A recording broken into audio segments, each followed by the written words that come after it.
कुछ ऐसे तथ्य सामने आए हैं मध्य प्रदेश से जिसके आधार पर यह कहना पड़ रहा है कि शिवराज के जंगल राज में मध्य प्रदेश दलितों और आदिवासियों के लिए एक अपराध बन चुका है।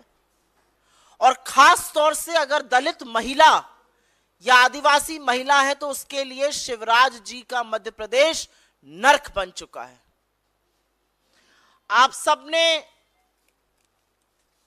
12 साल की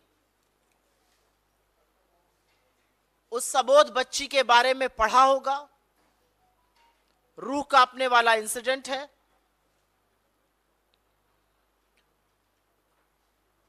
सरकार की कमी, पुलिस की निष्क्रियता के बारे में अभी हम चर्चा करेंगे, लेकिन मुझे लगता है कि सभ्य समाज में 12 साल की एक बच्ची खून से लथपथ महाकाल की नगरी में 8 किलोमीटर तक चलती रही और मदद मांग रही थी, न्याय नहीं मांग रही थी, अपने तन को ढकने के लिए वस्त्र मांग रही थी, और इस सभ्य समाज ने उसको एक कपड़ा नहीं दिया।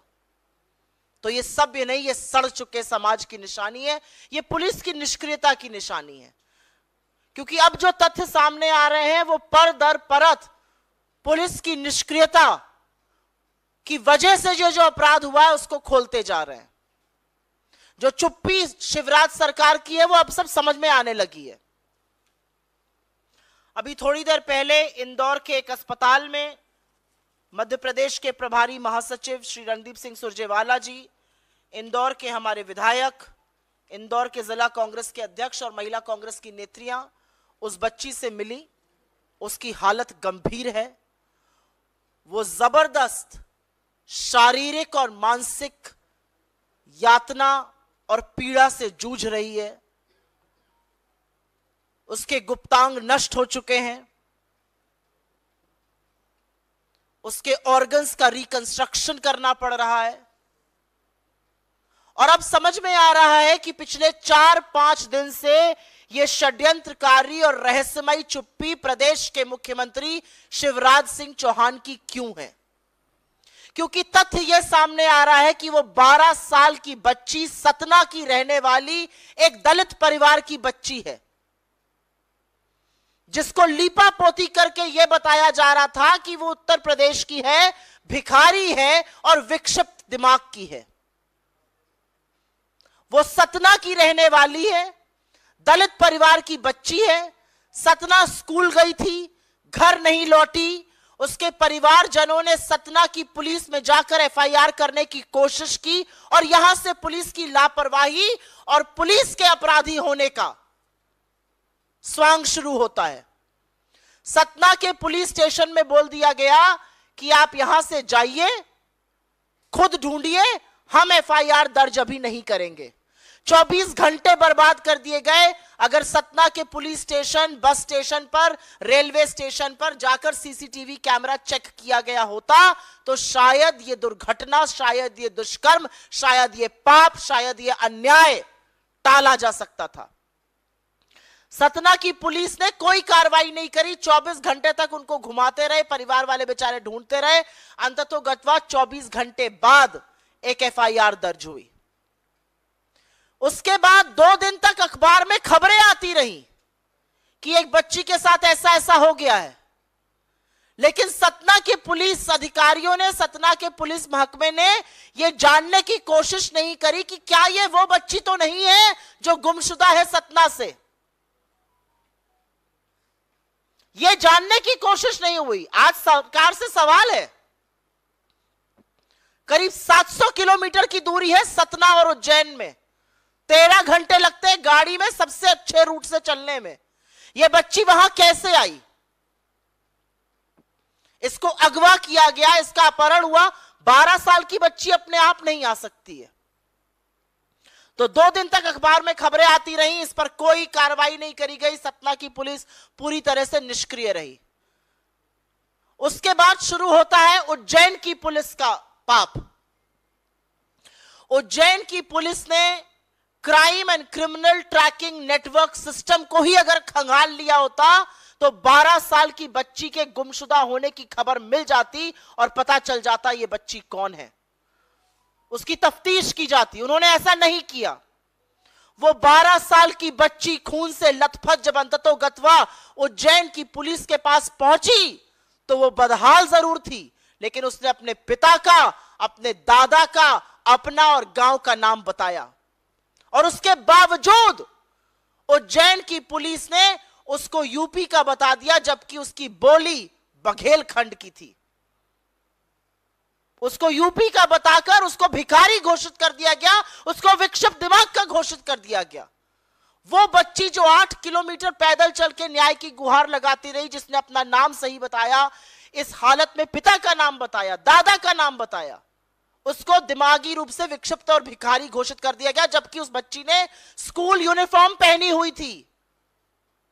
जिस बच्ची ने स्कूल यूनिफॉर्म पहनी थी उसको किस तरह से दिमागी रूप से विक्षिप्त घोषित किया गया, भिखारी घोषित किया, यह भी सवाल है। अगर आप एफआईआर पढ़िए तो बेकार की बातें उसमें लिखी। उसके पिता और दादा का नाम एक करके छाप दिया गया है। यह कह दिया गया है वो मंदिर के पास घूमकर खाना मांग रही थी, बल्कि सच्चाई है कि जब वो पहुंची उसी दिन उसके साथ दुष्कर्म हो गया था। तो सवाल यह है कि शिवराज सिंह चौहान, नरोत्तम मिश्रा वहां के गृह मंत्री चुप क्यों हैं? इतने दिन बाद भी 5 दिन बीत गए, आज भी उस बच्ची की टोह लेने भाजपा का एक नेता नहीं गया है। एक बहुत बड़े नेता हैं जिनका काम अब हाथ जोड़ के वोट मांगना थोड़ा ही है, हेलीकॉप्टर से रैली एड्रेस करना है। कैलाश विजयवर्गीय जी इस अस्पताल से 1 किलोमीटर की दूरी पर रहते हैं, लेकिन उस बच्ची की टोह लेने, उस बच्ची की खबर लेने ना मुख्यमंत्री गए, ना गृह मंत्री गए और ना कैलाश विजयवर्गीय गए, जो लोकल हैं और वहां पर पास में रहते हैं। यह बात करते हैं महिला सशक्तिकरण की। एक दलित बच्ची के साथ दुष्कर्म हुआ, उसकी लीपापोती करने की कोशिश करी गई, उसको यूपी का बताने की कोशिश करी गई, उसको भिखारी और विक्षिप्त बताने की कोशिश की गई। देश के प्रधानमंत्री के मुंह से एक शब्द नहीं निकला।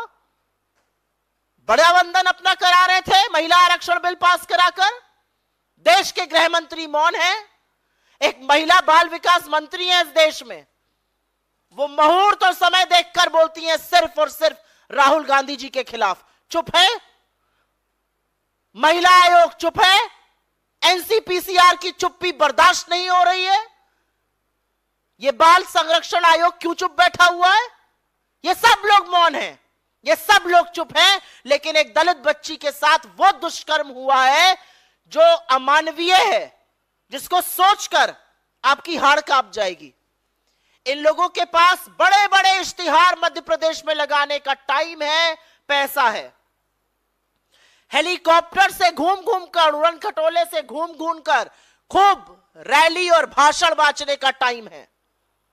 इनके पास कार्यकर्ता महाकुंभ करने का वक्त है, लेकिन इनके पास यह वक्त नहीं है कि उस अबोध बच्ची की टोह ली जा सके, उसके परिवार को सांत्वना दी जा सके, प्रशासन और पुलिस से उसके परिवार को वहां बुलाया जा सके।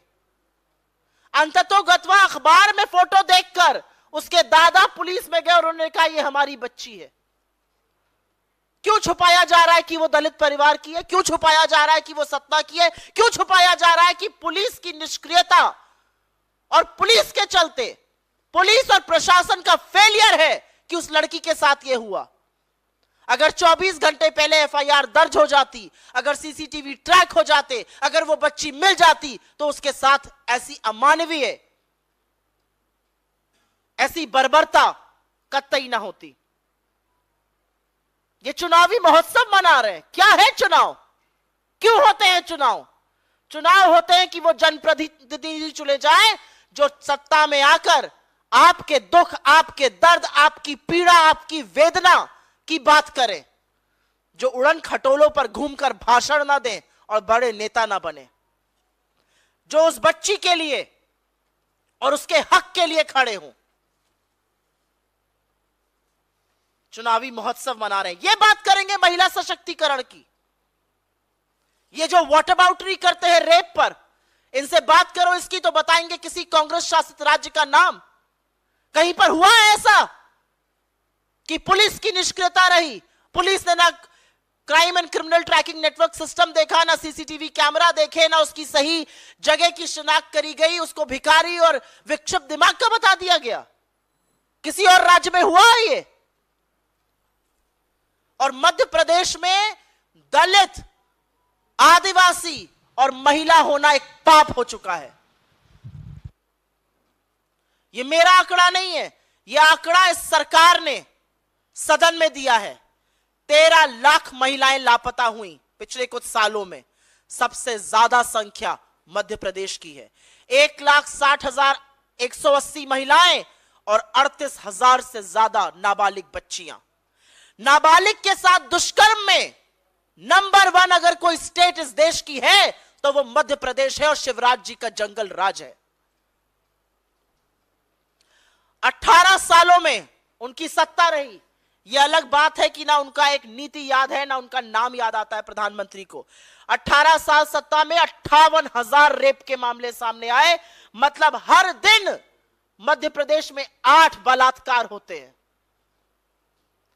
68,000 अगवा होने के मामले सामने आए।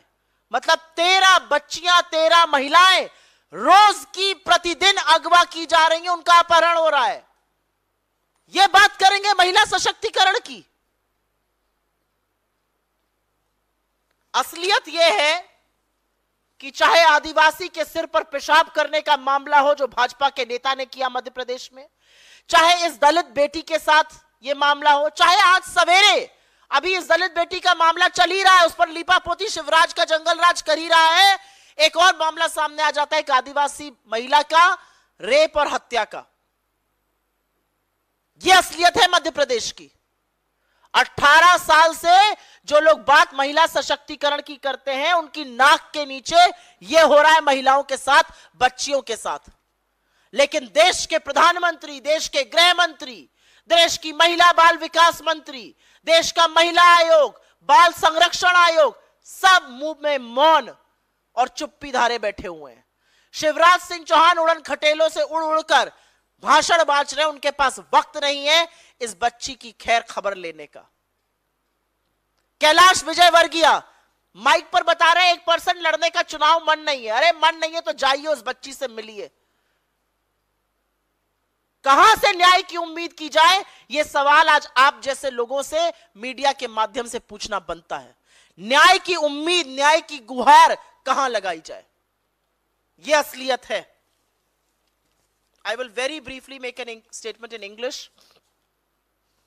There's a gruesome crime against a 12-year-old girl that has come to light in Madhya Pradesh, something that has really shocked the collective consciousness of this country. But the reality is that the Shivraj Singh Chauhan government has been absolutely silent on it, and it now comes to light that it all happened because the police was callous, careless, and may I dare say, a part of this entire crime against this little girl.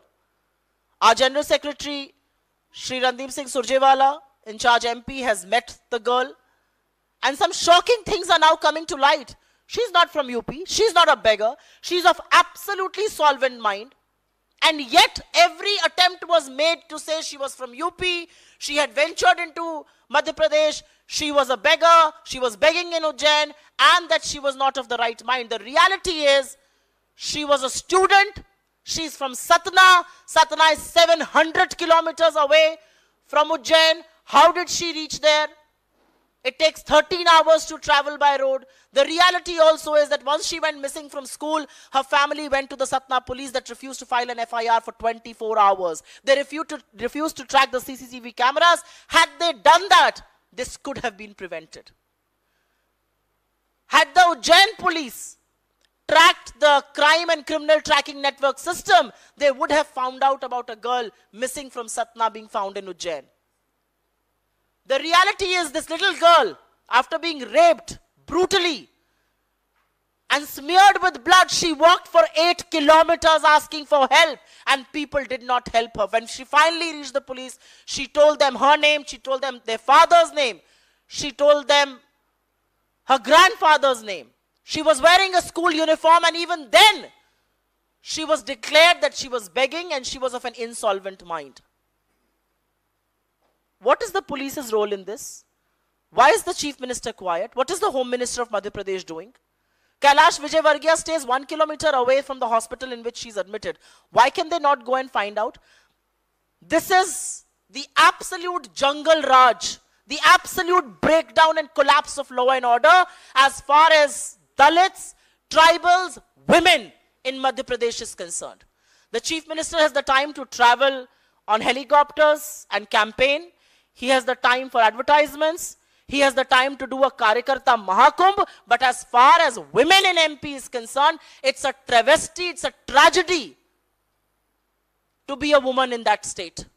The Prime Minister, conspicuously quiet like always. The Home Minister never talks on women. In fact, gives political patronage to people like Brij Bhushan Singh who do crime against women. The Women and Child Development Minister, we all know, only opens her mouth while she's speaking against Rahul Gandhi. What about the NCW? What about the NCPCR? When are they going to speak up? So these are very, very basic questions that one must raise, because Madhya Pradesh has become the hotbed for crime against women and especially minor girls. It's number 1 in the country as far as crime against minor girls is concerned.